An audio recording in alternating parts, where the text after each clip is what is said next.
طالبانو 24 ساعته 12 میاشتې مکمل کال داسې وخت نه وي چې په بیت الله نه د خلک نه تاویږي صرف د مانځه په وخت کې لږ چې مانځه وخت هغه هم چې فرض مونځ قدر ته چې دا فرض مونځ ختم سي سلام یې لا مکمل نه اړولی بیا په حجر الاسود حمله سي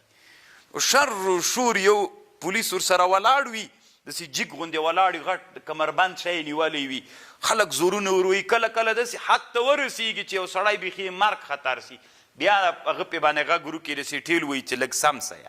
بیا مسلمانان دي طالبانو الحمدلله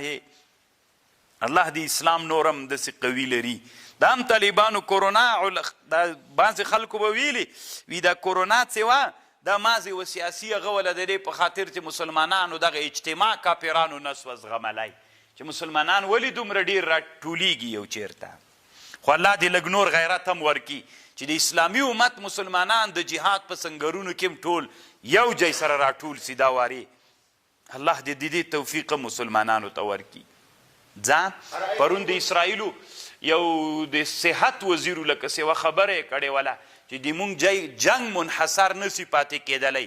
د مونږ جنگ به تر اردونه پورې م غځېږي د اردن بعضې سیمې مونږ نیسو د سوریې سیمې م نیسو او د سعودي بعضې سیمې مونږ د خپل لوی د اسرائیلو د حکومت برخې ګرځو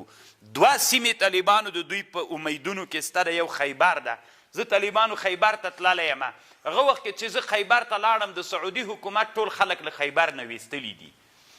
نو موږ په دې فکر وکړو چې ولې ویستلی دي خیبر په سعودي کې یو له ډېرو آبادو ځایونو نه ده یعنې اوبه لري باغونه لري ولې د انسانان ویستلی دي ما چې ځان سره خپل تحلیل وکړ الله دې نه کوي داسې ورځ را نسي چې اسرائیل دلته دا ځای اسرائیلو ته بیرته وسپاري ځکه دې نه خو عمر رضی الله عنه د خیبر نه سړلي دي که نه دغه جي کې چې دا اوس اسرائیل پراته دي دې چې ته عمر صاحب را سړلي ول رسول الله 3 وارې له مدینې منورې نه یهودانو سړل بنو قینقاع یې اول وسړل بنو نضیر بیا وسړل بنو قریظه یې بیا اخر کې پسې را وسړل دلته خیبر کې ول بیا عمر رضی الله عنه له خیبر نه حیپاته وسړل چې دا اوس پراته دي پکې نو چې دې نه یو سړل بل ورکړي دریاب ته زه تې ورغورځول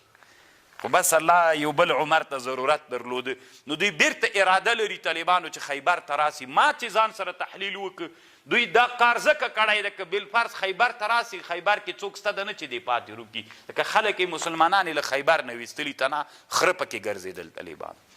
او بل دا نه مدینې منورې ته هم بیرته دوی د راتګ اراده لري او که ته وایې چې موږ به داسې وکړو ولاکې یې چیم وکړه ګپ نه در سره لګوم طالبانو ځکه نن چې په بیت المقدس باندې د ټولې اسلامي امت جنگ د مسلمانانو چی وکړل ما ورته چی کولی عربي نړۍ داسې کوي تا چی کړي عربي نړۍ خو پرېږده ځه ته چی کولی سې زه کمزور یم ښه راځه 5 کالونه به نور در باندې وځي بیا چی کولی سې که داسې روان یې ولاکې یې چیم وکړي یې چیم ولاکه وکړي هسې چټي لګیا یو څه ځوانان مسلمانانو کې چې جذبه د ایمان سته د هغه بیچارهګان تر وسه شی نه کیږي او چاته چې واک ورسیږي هغه نو بیا وایي چې بس ما ته څوک راپرېږه دی مه چې زه له چا سره ووینم نو داسې خو نسي کېدلی د اسلامي امت دا اوس طالبانو دا د چا مسؤلیت ده چې اسلامي امت دا نن د غزې په اړه باندې غیر له دا اوس طالبانو په غزه کې په دغه باندې چې اوس کوم جنگ ده دا جبالیا ورته وایي یعنې دومره ظلم روان ده چې قسم د ویډیو کتلې سړی نسي کولی نو دغه به څوک کوي په اسلامي امت کې چې د اسلامي امت یو رهبر راپورته سي ټول اسلامي امت باندې وګرځېږي چې دا جنگ که نور یې نه بله اسلامي جنگ خو ظلم خو ده که نه په مسلمانانو خو ظلم ده نو څوک وګرځېږي په دې باندې چې ایران ته ورسي سعودي ته ورسي کویت ته ورسي قطر ته ورسي ترکیې ته ورسي الجزایر باندې وګرځېږي پاکستان اوس دوی هیوادونه څوک یې وکړي طالبانو یو مشر دا کار کولی سي که یې نسي کولی چې اسلامي امت راټول کړي ورته ووایي چې په شریکه باندې یو غږ پورته کوي هر سړي څادر په سر باندې راکشکودلی وي دا د ما کار نه ده بیا